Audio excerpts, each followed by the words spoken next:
Guys, welcome to another episode of The Pulse. And in this case, I'm just going to jump right into it because we talk to a lot of cool people.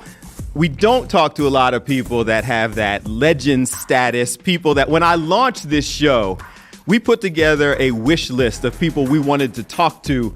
And in that top 10 was today's guest, the champ, the legend, Mike Tyson. How are you, sir? I'm doing well. Thank you.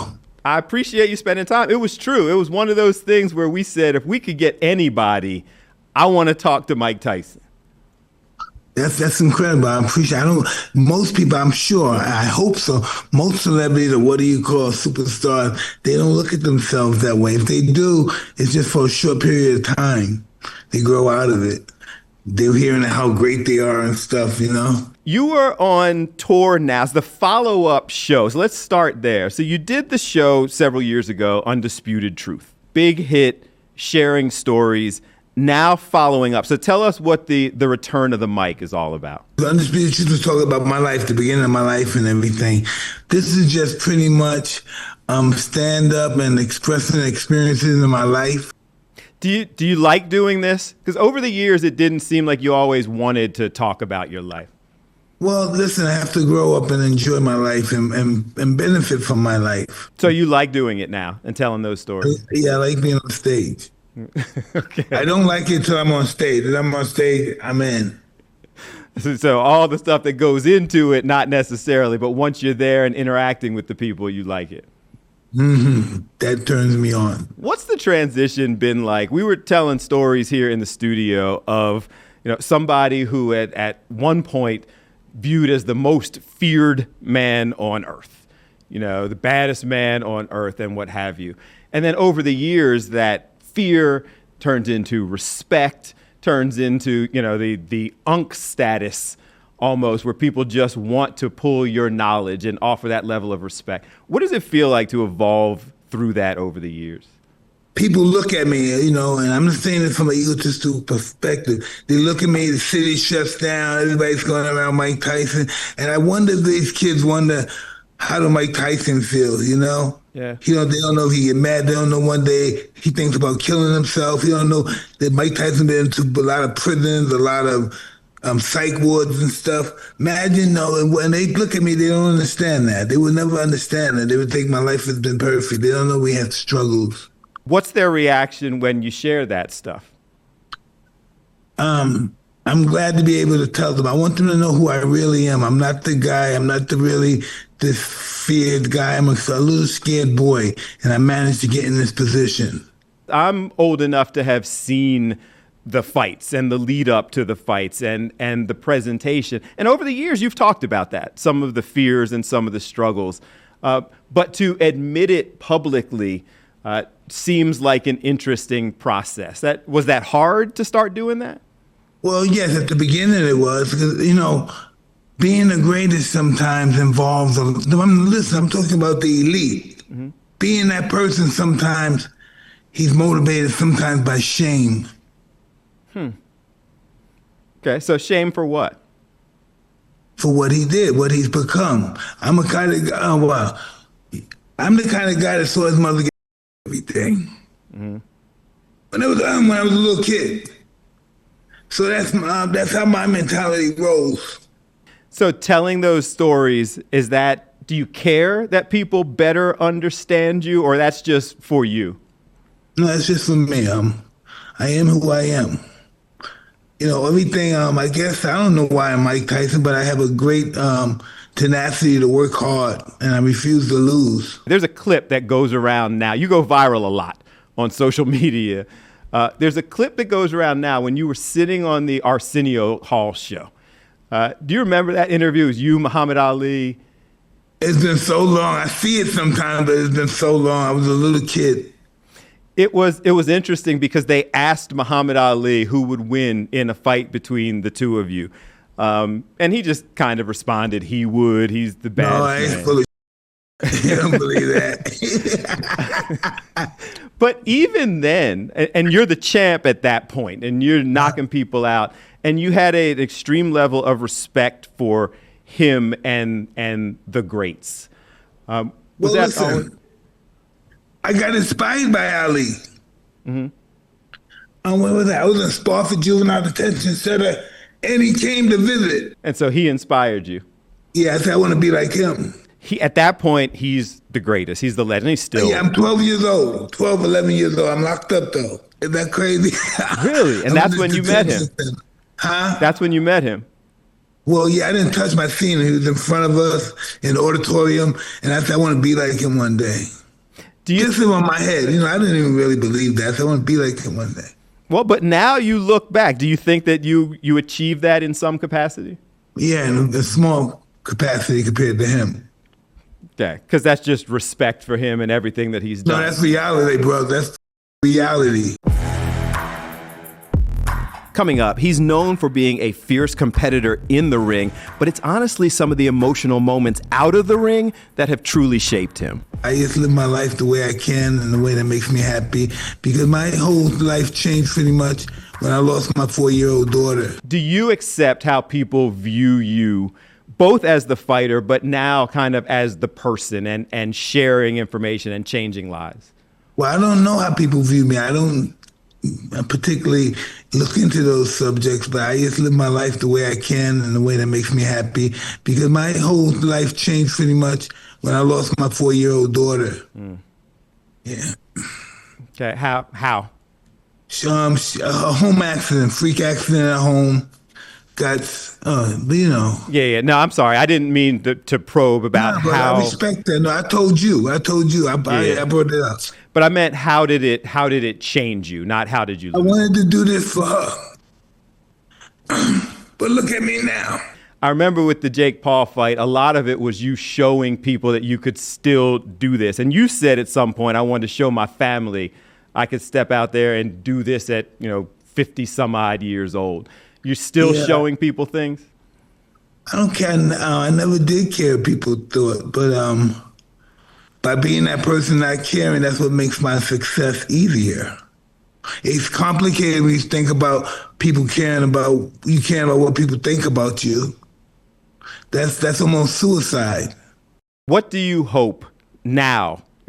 Long career, you're continuing to do things. You said that you don't generally care that much about what people think, but what would you like them to think of you when they see Mike Tyson's legacy? He was just passing through. He was a good brother just passing through. Just got finished fighting Jake Paul, so some thought that may be enough. The champ's still fighting. Any desire to get back in the ring anymore? Absolutely. Me and Floyd Mayweather's getting a box exhibition. Businesses, as we were just getting started. So what do you got? You got a weed brand now? You got, what's all the business entrepreneur stuff you're doing? Hey, listen, everything, man. Oil. Man, listen, I just don't even, if my wife came here, she could tell you all that stuff. But it's really good stuff going on. Merchandise and all that. I'm just very grateful. I try to get on my knees as much as possible. I'm doing real good. Life is great. So you are enjoying it with everything that you've gone through and that you shared during this show. You've gotten to a point now where you're enjoying your life? I'm just enjoying the moments that are great, because sometimes the bad moments come out and I have to prepare for them in the good energy. So right now it's the show. It's Return of the Mic. Return to the Mic. All right. What's next? So this show goes on tour. I feel like anything could happen. You do the podcast. What should we be looking forward to from Mike Tyson? What are those awards you win on Broadway? What, the Tony Awards? Tony Awards? What are they? Yeah, Tony Awards for performance in the show. Yeah, I would like that. You want to win a Tony Award? But stand up though, like comedy. Seriously. Yeah. I have a Golden Globe Award. What are you laughing about, brother? Listen, I'm not surprised, but I didn't realize all of that. So with all of this looking back, what's the thing that you're most proud of?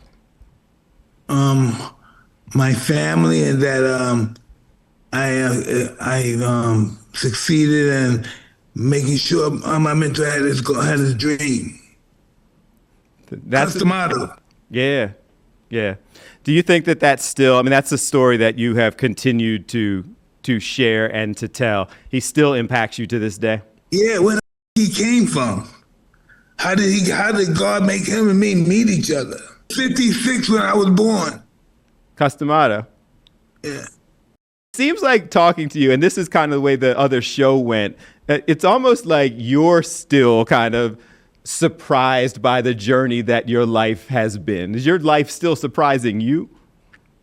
Yeah, because you don't know where I came from. And you're sharing more and more of it. Yeah, it's no doubt. I'm not saying that you don't know, but you couldn't imagine. I haven't seen nobody poorer than me until I went to Mexico. And so now people get to see that side of you and learn from it. Yeah, but listen, I know that you hear me crying a little bit, holding it back. Mm-hmm. But listen, don't underestimate that for anything weak, please. Okay. Well, but I think that that's interesting because I don't think anybody who knows anything about you would ever accuse you of being weak. But it is a different side to see vulnerable and open. Yeah, but very unpredictable. Okay, so be careful how far you go with it still. Yeah, please. All right, couple more and I'll let you go. Any desire to get back in the ring anymore? Absolutely. Me and Floyd Mayweather's getting a box exhibition. Oh, I heard about that. What made you want to do that? I took the Toad. It's like a potion called the Toad. Mm-hmm. It's spiritual. Well, I went and I took it, right? Where was it? Colombia, somewhere I went there, and it's changed my life. And it made me want to listen, I was 320 pounds. I took the Toad. I was getting high every day, cocaine, heroin, and I did the Toad. I haven't gotten high in like 7 years. Listen, man, you can't believe I'm 300 pounds. I'm dying. I'm killing myself. I'm getting ready to get a heart attack. It was in the paper that I died on dope, but it was a false comment, and I never died, but everybody thought I was going to die, so they put it in the paper. Wow. But listen, I did the Toad, I did that remedy, and I beat the odds big time. Coming up next on The Pulse, it was honestly interesting how this fierce competitor, hardened boxer, continued to give his wife a lot of credit. It was not going to be a bad show. My wife wrote the show, and she's a splendid writer. I'm very proud of her. Friday, January 23rd, here in Atlantic City area. Why do we need to come see Return of the Mike? Hey, listen, people, if you saw the last one, you know it's not going to be a bad show. My wife wrote the show, and she's a splendid writer. I'm very proud of her. And we're going to do very well, and the people won't be dissatisfied, and they're going to be very surprised of some things that I've been encountered with. Champ, I appreciate your time. Last question I ask everybody, if I could ask you. This show, The Pulse, is about using your voice for good and trying to change people's lives. When you hear use your voice for good, what does that phrase mean to you? For the betterment of humanity. Sounds good. I believe that's just my opinion only. And that's all I wanted. I appreciate you spending some time with us. The champ, the legend, you don't like hearing it, but I'm going to say it. Mike Tyson on The Pulse. Thank you, sir. Thanks very much. Thank you, brother. Hey guys, one of the interesting things about sitting down with Mike Tyson is he very rarely was what you would have expected. The stories were, of course, surprising, both because of how outrageous some of the things he says are, but also because of how sensitive he is about so many different topics. It reminded us of a segment that we wanted to share with you, a time when I got to sit down with Lennox Lewis, one of his fiercest rivals that everyone thought they really had a challenging relationship. It turns out that wasn't necessarily the case, and we wanted to share what Lennox had to say about Mike Tyson with you. Me and Mike Tyson have a long history in the sense that, he was up in the Catskills and he's with Custom Auto. And I remember winning the World Championships in Santo Domingo, Dominican Republic in 1983. And these guys on the American team said, "Oh yeah, he didn't box the best one." I'm like, "Who's the best one? Why didn't bring him?" They said he doesn't like taking planes. His manager doesn't like taking planes. And then me and my trainer said, "Let's go find this guy."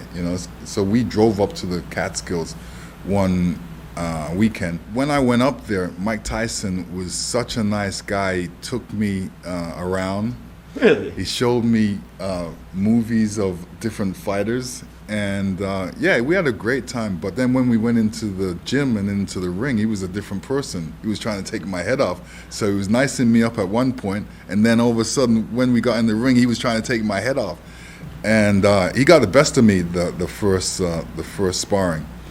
And then the second sparring was a bit even. Then I got the best of him the last sparring, where, you know, Custom Motto shouted out, "Mike, don't you do this," because, you know, I was dancing around, flicking out my jab, and he was like, "Come on, hit me," you know, because he wanted to get me close so he can hit me. Right. So when Custom Motto shouted that out, I always thought in my head, is this fight ever gonna happen? Even when he was in incarceration and he came out, I was still thinking, is this fight ever gonna happen? Because to me, it wasn't ever gonna happen, but it did happen. So Custom Motto did speak the truth that day. But you were also watching, a whole lot of people were afraid of him. Yeah, they were afraid of him because, you know, anybody would be afraid of a guy like that. Guys, it really was an interesting discussion, and then including Lennox Lewis. Just a great opportunity to sit down with the champ, Mike Tyson. I hope you enjoyed it as much as I truly did. It was an honor just to kind of explore all of his experiences. Do me a favor, you can listen to the entire unedited interview, all places where podcasts are available. Just go download the podcast, download the Fox Local app. All of our shows are available there on demand 24/7, and hit me up on social media at Bill A. Fox 29. Tell us who you want us to interview next. It has been great today, and I leave you as I always do, reminding you whenever you can, use your voice for good and have a good one.